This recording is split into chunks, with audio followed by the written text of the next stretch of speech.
Hey guys, I'm here with Michael. So, as you saw previously, we had a roll in the gi, and we had some questions that were happening during the roll. And right now, we're going to break down what was happening, some of the psychology that I was thinking and that he was thinking, why we were doing what we were doing, and we're going to try to break it down in a dynamic motion.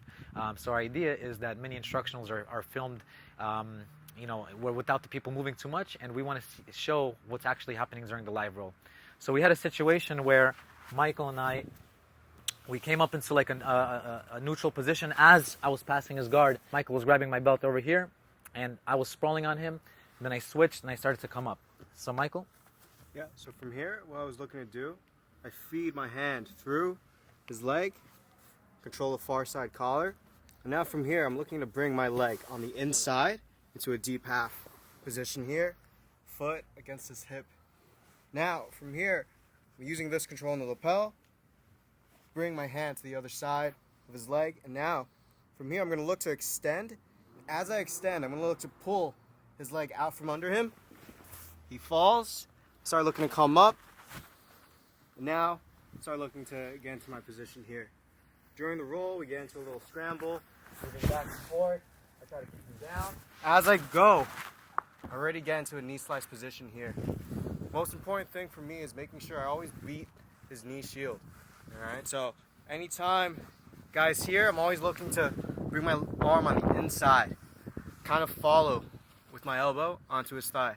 Now from here, I'm going to start looking to control his tricep. As I go, I'm looking to shoot through, control his hip, and now I start driving my hip and knee down to the mat.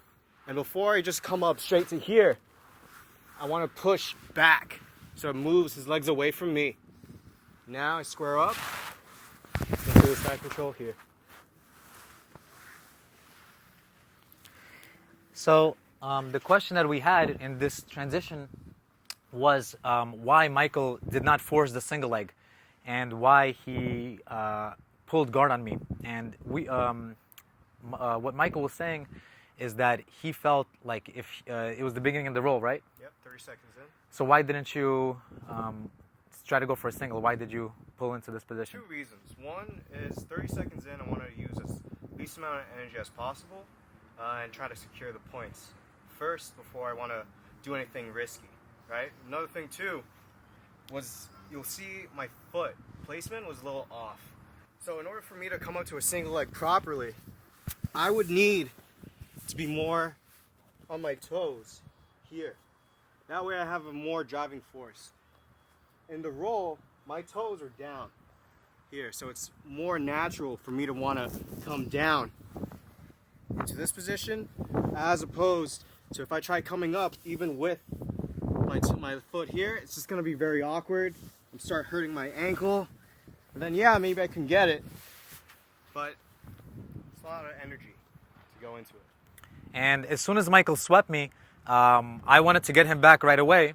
And as I was coming up, Michael beat me to the punch by grabbing this collar and pushing my shoulder down. My step, I should have been able to get my knee or my lasso to block him, but Michael did a really good job of keeping his elbow really tight, and he did a really nice push-pull, and it made me really difficult for me in that situation. So that was a really cool combination for Mike. Now we're going to talk about the back take that happened at the 3-minute mark, and including the back triangle that happened a little bit after that. So often when I'm playing the deep half guard, when I'm playing here, I'm looking for a couple of things. So first of all, I'm going to be hiding my arm over here, all right, because I don't want Michael to underhook and do kimuras. And a lot of times I am still carrying my partner's weight. So to alleviate that, I like to bring the inside knee inside just like so. My right hand a lot of times is grabbing either into the drawstring or the belt. From here, I can set up the single X, or I can set up some back takes as soon as I pop my head out. So as I was here, I popped my head out, and Michael kind of fell over. And as he fell over, from here, I started to invert. And on the inversion, I end up in a berimbolo type of position. Here, I'm doing a really heavy hamstring curl to bring his hips off the mat. And then from here, I'm going to start to chase the back by switching my hook and coming up. As I was coming up, what I started to do is I started to control Michael's far arm, far wrist, just like so. Initially, I wanted to control it so that I can start to go for my bow and arrow. But Michael started to go to his knees, and I got it, and my angle was a little bit off. I was coming up, finding my hook. And my idea was to set up a triangle. So what I wanted to do is I wanted to pass my foot underneath his bicep just like so, just so that I can lift it to pass my leg for the triangle. However, from here, I had a little bit of a hard time getting my foot in there because Michael kept turning into me. But as he turned into me, I anticipated it, and I closed up a side triangle on the front side on Michael, just like so. From here, Michael started to stand up, and this is a really strong position to look for both triangles and various arm locks over here that you can look for there. All right? So one more time. So we're here. So I'm hiding my arm. I make space. I bring my knee. So here, I like to take my head out, because as soon as I take my head out, then I can start to expose Michael's back. So as I start to take my head out, actually what Michael did in the video, come back a step, Michael, is he put the shin over my face here. So because the shin was in my face, I started to invert. And as I start to invert, we end up in this position here, all right? Michael ended up on the back, and then here I started to chase. Doing a hamstring curl to bring his hips up, reaching through and grabbing his wrist, just like so. As I was grabbing his wrist, he started to come up, and again, I was looking for this. Because I'm a little bit taller than Michael, this position was possible for me to do, because my leg is a little bit longer in this instance, but it's still possible to do it just with the wrist grip. I'm trying to climb the back, and the more Michael turned into me, the more I can clear that arm to start to go for my triangle. If he kept turning into me completely, then I can adjust a more traditional triangle here. However, with Michael, it was a more like a side triangle from the front. So here, it's a little bit hard to choke, so that's why I started to look for the arm lock and to finish him with the arm lock right over here. All right? Michael, anything to add there?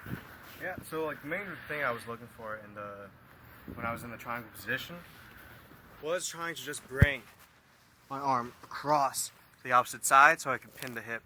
However, when I was going, I was being very careful of two things. One, regular triangle, and also a straight arm lock here.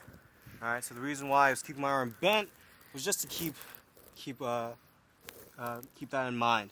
But again, as I was starting to come up, by the time I was trying to get my arm through, Alex was already on the Americana from here.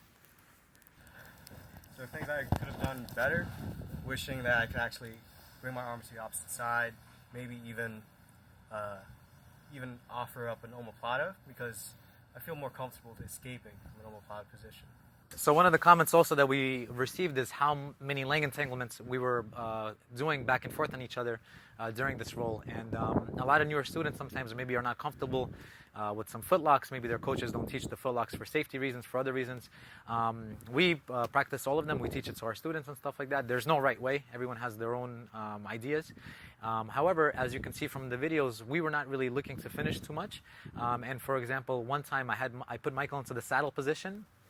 I had a single X on him, and then I started to elevate, and as I elevated, I put the saddle, and then I used it just to come up, instead of looking to finish him, because especially in the gi, where heel hooks are not legal, the saddle position can be powerful for some toe holds, some ankle locks, but I just used it to reverse Michael, and I think you were doing some similar things, yeah, Mike? Yeah, so what I did a lot was, one of the parts was working from a single leg X position here, and looking to come up on this side. So one thing I need to make sure of is making sure this side is light, so I'm able to actually elevate this leg. So things you can do, things that I like to do, is I like to start stretching the opposite leg apart. Now from here, because of all that distance, I'm able to kick my leg out, and now come up and get my two. So guys, like a kickboxing principle is a lot of times you can use your punches to set up your kicks and vice versa, your kicks to set up your punches. So Michael and I, we were using that principle in our role. We were using the footlock positions just to set up our sweeps. And both of us obviously had to respect the initial attack, which was that we were in danger of the footlock and the various foot attacks. So a lot of times we had to kind of give up the sweep in order to do that. So this is a principle that you can carry over into your own game as well.